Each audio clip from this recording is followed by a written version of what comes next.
Motivational speaker آپ کو کہتا ہے کہ میں آپ کو سمجھانے کا، قائل کرنے کا، ایک نشست پہ بیٹھنے کا 5000 روپیہ لوں گا، اور ہمارے اسٹوڈنٹ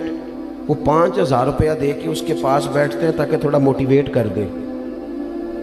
لیکن اتنی کتابیں لے کے عالم جمعے والے دن بیٹھا ہے، سبحان اللہ، اتنی کتابیں لے کے، اور وہ کہہ رہا ہے تم سے کوئی مطالبہ نہیں، صرف ذرا جلدی آ جاؤ۔ سبحان اللہ، مسجد میں پنکھے چلا دیے ہیں، آسانی پیدا کر دی ہے، وضو کا انتظام کر دیا ہے، چونکہ میں آپ کو ذمہ داری سے کہتا ہوں کہ کچھ چیزوں کے لیے بندے کا دل اگر اس طرح کھل جائے نا جس طرح ہونا چاہیے۔ میرے اسا فرمایا کرتے تھے خیرات لینی ہو تو صرف پیالہ تو سیدھا کر لے بندہ، اگر پیالہ ہی سیدھا نہیں ہے، ہمارا وہ مزاج نہیں، معذرت کے ساتھ مذہب کے معاملات میں بات سننے کا، پڑھنے کا، غور کرنے کا، اگر وہ مزاج ہو ایک منٹ کے لیے کہیں اور نہ جانا پڑے، کائنات کی ہر نعمت ہمیں دروازہ رسول سے ملے۔ لیکن وہ والہانہ پن، جب میں پڑھتا تھا، اب تو مجھے نہیں پتا، کافی دنوں سے میں نے معلومات نہیں کی، جب میں نے میٹرک کیا تھا تو رزلٹ 31 مارچ کو آتا تھا، تو جو بھی کسی دا آیا 31 مارچ میں، ہاں نہ نہیں کر دے تسی، 31 مارچ کو میٹرک کا رزلٹ آتا تھا، تو جنہوں نے پیپر دیے ہوتے تھے وہ 1 مارچ سے نماز بھی شروع کر لیتے تھے،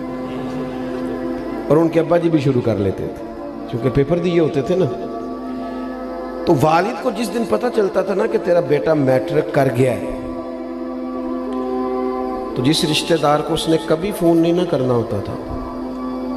وہ خوش اتنا ہوتا تھا، ابا اتنا خوش ہوتا تھا کہ وہ فون کر کے کہتا پاجی مبارک ہوئے تہاڈا بھتیجا 10 پاس کر گیا ہے۔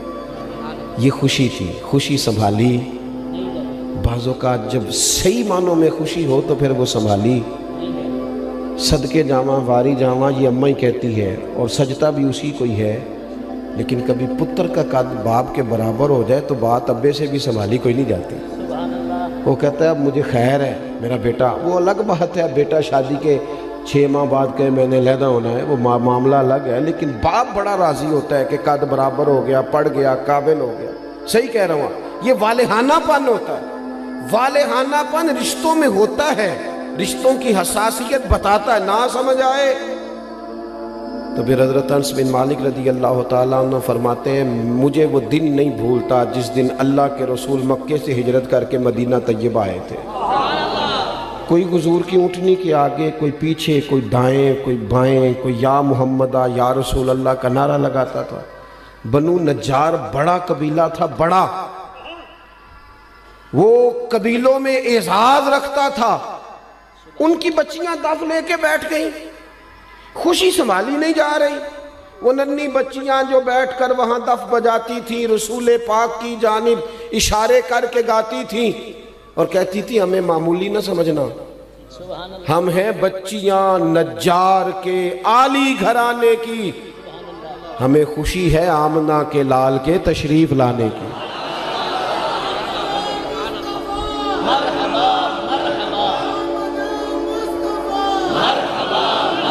تھوڑا سا نا اس میں والہانہ پن پیدا کریں، بس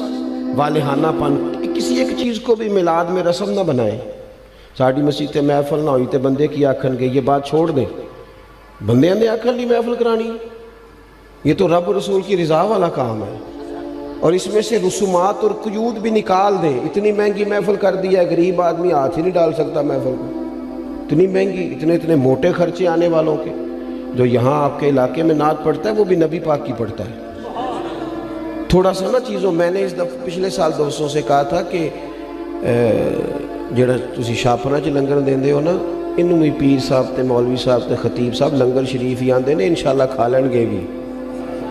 سب کا لنگر ایک جیسا پکایا کرو۔ بہت سارے غریب گھروں میں سارا سال نہیں گوشت پکتا، اگر زیادہ بوٹیاں ڈال کے میلاد شریف پہ بٹھا کے طریقے سے کھلاؤ گے نا کھانا، تو ہو سکتا ہے ماڑے بندے کے بچے اپنے باپ سے پوچھیں کہ ابا جی سان تے کدی انج نہیں لبا، یہ اج کی ہے، تو اس بھی رو کے آکھنا پتر رج کے کھاؤ، اج نہیں کوئی تانوں ڈکدا، اج میرے نبی پاک دا میلاد شریف۔ لیکن اس میں جذبات لے کے آئیں، احساسات لے کے آئیں، اس کا بھی وہ والا ماحول نہ بنائیں جن نے 2 لاکھ دیتا ہو مہمان خصوصی، سٹیج دی زینت بس کریں۔ حضور کی محفل میلاد کا مہمان خصوصی وہ ہے جو آ کے فجر کی اذان دیتا ہے، جو مسجد میں جھاڑو دیتا ہے، جو رسول اللہ کے دین کی نوکری کرتا ہے، نہ سمجھ آئے تو بخاری شریف سے اس خاتون کا واقعہ نکال کے دیکھو جو میرے نبی پاک کی مسجد میں جھاڑو دیتی تھی۔ صحابہ نے حضور کو تکلیف دینا پسند نہ کیا اور جنازہ پڑھ کے دفن کر دیا تو حضور قبر پہ آ کے کھڑے ہو گئے، اور ساری دنیا گنبد خضرا پہ، اور حضور کسی کی قبر پہ آ جائے۔ نبی کریم آ گئے قبر پہ کیونکہ یہ مسجد میں جھاڑو دیتی ہے، حضور قبر پہ کھڑے ہو گئے۔ ویسے تو دوسرا جنازہ جائز نہیں، لیکن وارثوں نے نہ پڑھا ہو تو پھر جائز ہوتا ہے، اور حضور تو خود وارث ہے نا ساری امت کے۔ تو نبی پاک نے قبر پہ کھڑے ہو کے فرمایا بناؤ صفے، میں دوبارہ جنازہ پڑھاؤں گا۔ تھوڑا سا نا حقیقتوں کا سفر کریں۔ بڑی ہو گئی رسمی باتیں، بڑا کچھ ہو گیا، اب تھوڑا سا نا ہمیں اپنے مزاج میں دیکھو۔ حضور نے کہا تھا کسی صحابی سے کہ میرے ناک سے یا میرے منہ سے بلغم نکلے تو چہرے پہ مال لینا۔ ادب اور محبت اور والہانہ پن ہو تو انداز بھی آ ہی جاتے ہیں، انداز آ جاتے ہیں۔ حضور نے کہا تھا کسی سے کہ میرے وضو سے جسم سے جو پانی لگ کے گزرے تم چہروں پہ ملنا، کہا تھا۔ بلکہ آپ صحیح مسلم شریف دیکھیں، حضرت ابو ایوب انصاری رضی اللہ تعالیٰ عنہ فرماتے ہیں نبی کریم علیہ السلام میرے گھر کو حضور نے رونق بخشی، میرے غریب خانے پہ آئے تو میرے گھر کی 2 منزلیں تھیں، نیچے میں رہتا تھا، اوپر کئی دفعہ بچے ہوتے تھے یا خالی ہوتا تھا۔ جب محبوب تشریف لے آئے تو میں نے عرض کی حضور جو آپ پسند کریں، تو فرمایا میں نیچے رہتا ہوں، لوگوں نے آنے جانا ہے، لوگوں کو آسانی ہوگی۔ حضرت ابو ایوب انصاری کہتے ہیں بچے لے کے چھت پہ چلا گیا، لیٹ گیا۔ رات کو میں اٹھا، اچانک آنکھ کھلی، چھت پہ چل رہا تھا تو میرے دل میں خیال آیا کہ ابو ایوب کہیں ایسا نہ ہو کہ جہاں تیرے پیر ہیں وہاں نیچے حضور آرام فرما ہو۔ خیال آیا، یعنی اگر حضور اس کو بطور ادب ان کے سامنے بیان کرتے تو محبوب فرماتے ادب یہ ہے کہ میں اوپر رہتا ہوں تو نیچے رہے، لیکن نبی پاک صلی اللہ تعالیٰ علیہ وآلہ وسلم نے ایک اور انداز، صحابہ نے ایک اور انداز ہمیں حضور کی غلامی کا سکھایا کہ یہ حضور نے کہا نہیں۔ حضرت ابو ایوب کہتے ہیں مجھے وہ خیال آیا تو میں ایک کونے میں ساری رات کھڑا رہا، اور وہاں میں نے ساری رات بیٹھ کے گزار دی۔ صبح آ کے عرض کی یا رسول اللہ میرے بس کی بات نہیں ہے چھت پہ رہنا، جہاں نیچے آپ تشریف فرما ہو۔ محبوب نے یوں نظر اٹھا کے چہرہ دیکھا، اور ان کی قلبی کیفیت اور ان کے باڈی لینگویج اور ان کا انداز کا اخلاص، فرمایا ٹھیک ہے تو بچے لے کے نیچے آ جا اور میں اوپر چلا جاتا ہوں۔ یہ صحابہ نے نا ہمیں حضور کے ساتھ والہانہ پن، ایک تو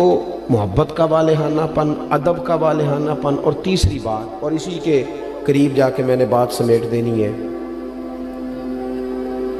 وہ نبی پاک کا حکم ماننے میں والہانہ پن رکھتے تھے۔ آج کل کسی دوست سے کہے نا نماز پڑھو، وہ کہنا تسی دعا کرو میرے لیے، میں نماز پڑھا کرا، تو میں کہنا بینک تنخواہ آ جائے کدی نہیں کسی دعا کرائی کہ دعا کر دیو میرا تنخواہ لین جان نو دل نہیں کردا پیا، کرائی کبھی کی ہنسنے کی باتیں نہیں ہے، اللہ معاف کرے۔ مسجد میں کیوں ہنسنا ہے جی ہم نے؟ او بھائی کبھی دعا کرائی ہے کہ فلانے بندے سے پیسے لینے ہیں، وہ کہہ رہا ہے کہ پیسے لے جا کہ میرا جانے کو دل نہیں کر، کرائی ہے دعا کبھی؟ بولو نا، دل کرتا جانے کو، مسجد آنے کو کیوں نہیں کرتا؟ عجیب بات ہے نا کہ میری جی سویرے آنکھ نہیں کھلتی، میں دیکھتا ہوں نا جس کی صبح 4 بجے باہر کی فلائٹ ہو اس کی آنکھ کھلتی ہے کہ نہیں کھلتی۔ کس طرح کا مذاق ہم کرتے ہیں اپنے آپ کے ساتھ، اور ہر آدمی کا حکم مقدم ہے میرے تیرے لیے، اور جو نبی پاک نے حکم دیا ہے میں کسی غیر سے جا کے کہوں کہ چہرے پہ داڑھی رکھ، نبی پاک کی سنت ہے نا، تو حضور کے غلام سے کہنا ہے نا،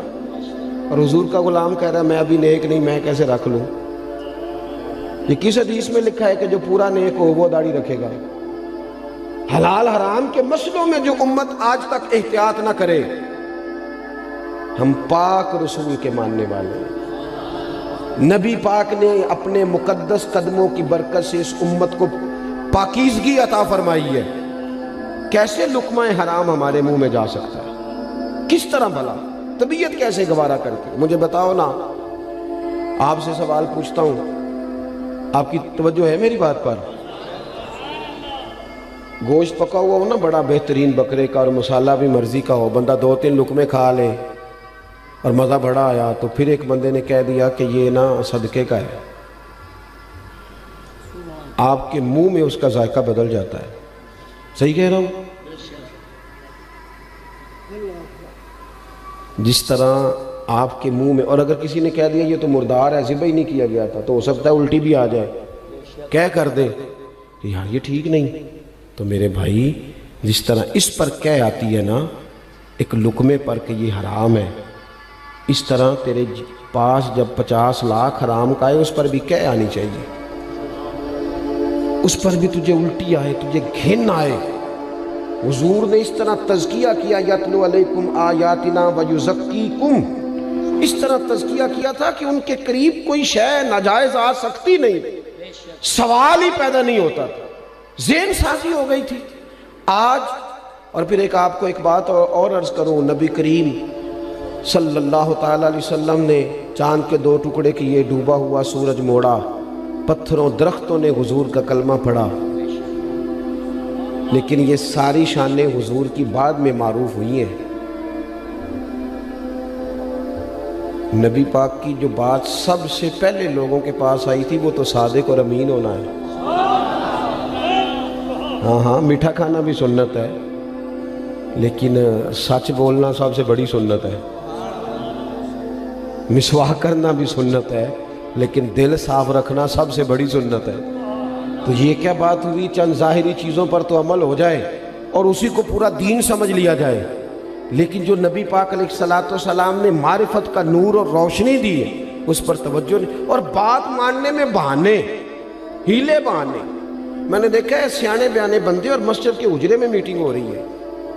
اور انہوں نے کئی مولویوں کی پگڑیاں بھی کھول دی ہیں کہ فلانا کوئی کام نہیں کرتا، فلانا پیر غلط ہے، ان کو ساری تبصرے آتے ہیں۔ نماز کا ٹائم آتا ہے تو ان میں سے بہت سارے لوگوں کو کام یاد آ جاتا ہے، کئی کہتے ہیں میں نے وہاں جا کے پڑھنی ہے۔ یہ کیا صرف لفظوں کا ہیر پھیر ہے؟ صرف ہم نے وہ، میں جاتا ہوں نا، اب تو خیر مشکل ہو گیا ہے زیادہ جانا، ادارے کی مصروفیت بڑھتی جا رہی ہے دن بدن،